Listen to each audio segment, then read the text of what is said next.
Hey friends, welcome to another episode of Generation Tech. My name is Ben. Now we all know that Anakin turned to the dark side.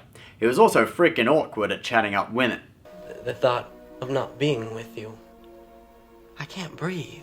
But you know, apart from killing the younglings, killing his wife, She's lost the will to live. kinda, and being a terrible parent, for a large part of the Clone Wars, he really wasn't that bad, and he even carried out some pretty heroic acts. So let's take a look at some. This is why Anakin Skywalker wasn't really that bad. Number 1, he saved Jabba the Hutt's son. Ah, look at that cute little Huttlet. Yep, that's what they're called, Huttlets. Reminds me of those cute little dogs, pugs, you know, the ones celebrities have. Maybe Paris Hilton should get a Huttlet.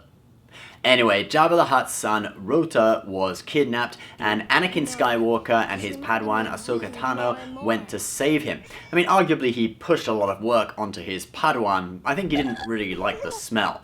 But anyway, Rota was delivered back to his father, who was as happy as any father would be upon being reunited with their son.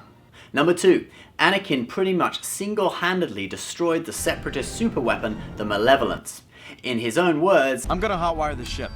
Give Grievous a little surprise. he reprogrammed the Malevolence's Navi computer so the ship would crash into a moon.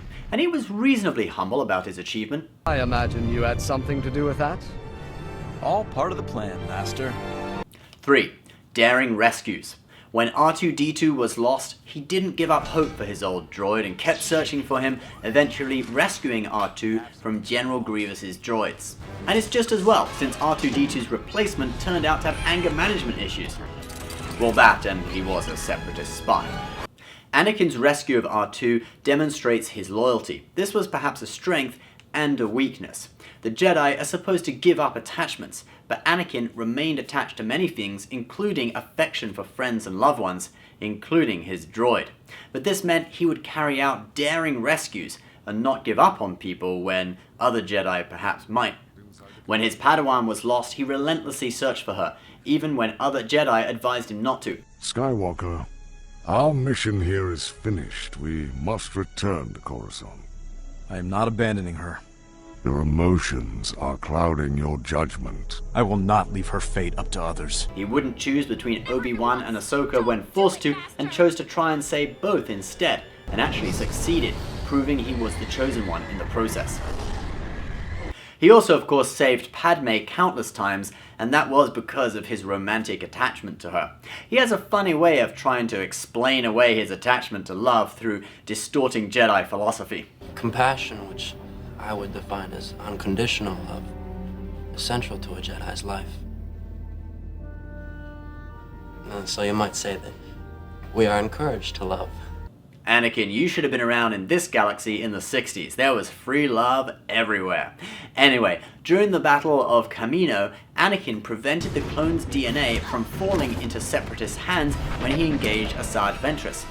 When his Padawan, Ahsoka Tano, was framed for a terrorist attack on the Jedi Temple and tried in a pretty sinister authoritarian-like court proceeding in which every other Jedi believed she was guilty, Anakin always believed she was innocent and worked hard to uncover the true culprit and clear Tano's name. Asking you back. Sadly, she left the Jedi Order anyway, with Anakin trying his hardest to convince her to stay. Anakin's tendency for breaking the rules proved valuable when the Jedi Order placed Yoda under surveillance. Yoda asked Anakin to break him out. Yoda was then able to go to Dagobah, one of the purest places in the galaxy, where he communicated with Qui-Gon Jinn and learned that the Jedi don't win the war. And of course, let's not forget his final redemption.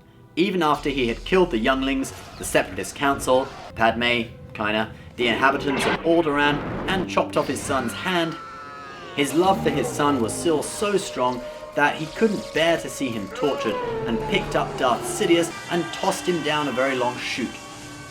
I guess the Emperor didn't really count on the fact that Anakin was attached to affection for his son, so torturing Luke right in front of his eyes was kind of a bad move. Anyway guys, what is your favourite Anakin moment from the Clone Wars? I'm sure I've forgotten some. That show did have like 6 seasons, so leave your comments below. As always, please subscribe if you're new, give this video a like, and if you're watching this, you are Generation Tech.